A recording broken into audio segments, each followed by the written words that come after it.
देशमुख असे श्री भगवंत institute of सायन्समध्ये आपलं स्वागत आहे.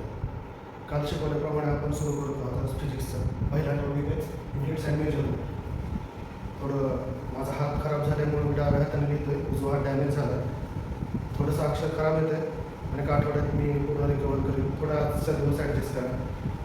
आपण सुरू करणार आहोत, हा लेक्चर तर घेणारच आहोत आपण ह्या टॉपिकवर, पण त्याच्या आधी मला सांगायचं आहे की आन्सर पेपर आपण कसा लिहिणार. क्वेश्चन पेपर आपल्याला कुठेही मिळून जाईल, पण आन्सर पेपर कसा लिहायचा जेणेकरून आपल्याला आपल्या लिखाणाचे सुद्धा मार्क मिळतील, म्हणजे प्रेझेंटेशनचे आपल्याला मार्क मिळतील. कसं लिहायचं? सगळ्यात पहिला प्रश्न असतो MCQ, मल्टिपल चॉईस क्वेश्चन. मुलं काय करतात, नुसतं एक आकडा लिहितात आणि त्याचं काय उत्तर आहे ते लिहितात. पण आपल्याला तसं नाही करायचं. पहिला आकडा लिहून ऑप्शन किती आहे ABCD यापैकी ते लिहून मग त्याचं उत्तर लिहायचं. शब्द असेल, वाक्य असेल.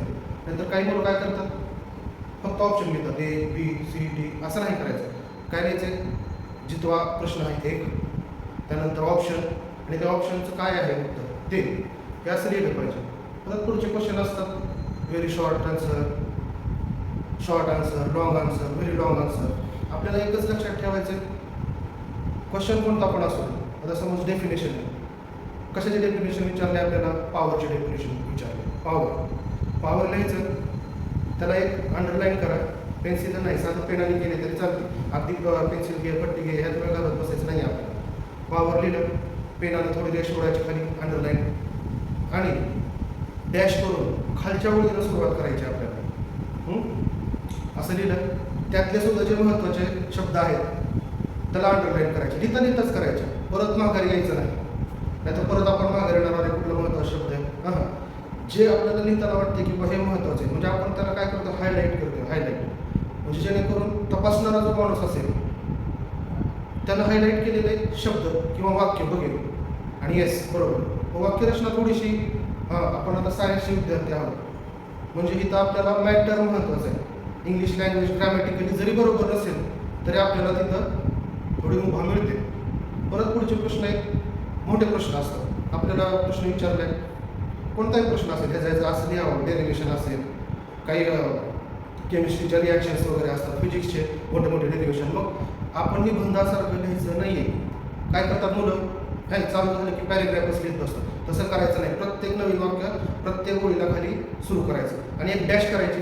मी आत्ता इथं लिहिलं, डॅश करायची, वाक्य लिहायचं आणि आता सांगितल्याप्रमाणेच त्या वाक्यातला महत्त्वाचा शब्द असेल त्याला अंडरलाईन करायचं. दुसरं वाक्य परत दुसऱ्या वेळेला सुरू करायचं डॅश करून, म्हणजे येते का लक्षात तुमच्या. आणि त्या प्रत्येक वाक्यामधल्या महत्त्वाच्या शब्दाला आपला महत्त्वाचा वाटतं शब्द की जेणेकरून आपण त्या तपासणाऱ्याला, एक्झामिनरला आपण हायलाईट करून देणार ते आलं पाहिजे. दुसरं अजून पुढं प्रत्येक नवीन प्रश्न नवीन पेजवरच सुरू करायचा. म्हणजे आता क्वेश्चन नंबर 1 त्यात सब टाईप असतो तो प्रश्न, आणि B सुरू झाला की परत दुसऱ्या म्हणजे A मध्ये 1, 2, 3, 4 असतील ते सगळंच लिहायचे आपल्याला. नाहीतर असं करता तुम्ही, क्वेश्चन नंबर 1 A आहे, त्यातला आकडा म्हणजे पहिला प्रश्न लिहिला, परत दुसरा आकडा दुसऱ्या ह्याच्यावर सुरू केला, असं नाही. A मध्ये जितके आकडे आपण सोडवणार आहेत 1, 2, 3, 4 काय असतील ते सगळं सोडवायचे. पण B जेव्हा सुरू होईल सब टाईप तो नवीन पेजवर घ्यायचा. नाहीतर आपण म्हणजे सांगितलं म्हणून असं पण करत जातो की A मधला पहिला आकडा लिहिला, दुसरा लगेच दुसऱ्या पेजवर किती पण शिल्लक असेल ते सोडून द्यायचं. असं करायचं नाही. काय होईल त्यानं, विनाकारण आन्सरशीट खराब होऊन जाईल. खराब म्हणजे रिकामी राहील. परत आपल्याला आन्सर पेपर देताना मग ते कदाचित चेक करतात, म्हणजे सुपरवायझर जे असतात ते, अरे बाबा एवढं रिकामं सोडले काय करायचं ह्याचं. तर मग हे उपयोगाचं नाही. मग ते द्यायला जरा हे करतात, नको बाबा नाही, असं चालणार नाही. म्हणजे तुमच्या लक्षात येते कसं द्यायचं. महत्त्वाचं काय, नवीन वाक्य नवीन ओळीला सुरू करायचे. निबंधासारखं पॅरेग्राफ लिहायचा नाही. जेवढं तुम्ही म्हणजे काय अस्ताव्यस्त किंवा गिचमीट लिहिता तेवढं तुम्हाला मार्क कमी मिळतील. तर तुम्ही म्हणता मार्क का कमी मिळणार. इकडं लक्षात ठेवा, एक्झामिनर हा तुमचं प्रत्येक आन्सर वाचत बसत नाही. तुम्ही त्याला जेवढा त्रास देताल वाचायला तेवढं तुमच्या मार्कावर परिणाम होणार आहे. म्हणून मग मी काय म्हणतोय, प्रत्येक नवीन वाक्य प्रत्येक ओळीला सुरू करायचं नवीन, आणि महत्त्वाच्या शब्दांना अंडरलाईन करायची, जेणेकरून म्हणजे ते एक्झामिनरच्या लक्षात येईल की बाबा ह्याला काय म्हणायचं. तो लगेच तुम्हाला जेवढे योग्य आहेत तेवढे मार्क तुम्हाला देऊन टाक. लक्षात आलं आन्सर पेपर कसा द्यायचा. क्वेश्चन पेपर पॅटर्न कोणत्याही बोर्डाचा असू दे, कसलाही असू दे, महाराष्ट्र स्टेट बोर्डाचा असेल, CBSEचा असेल, कुठल्याही बोर्डाचा असेल पॅटर्न आपला हेच राहणार आहे लिहायचा, म्हणजे आन्सर पेपर लिहायचा. लक्षात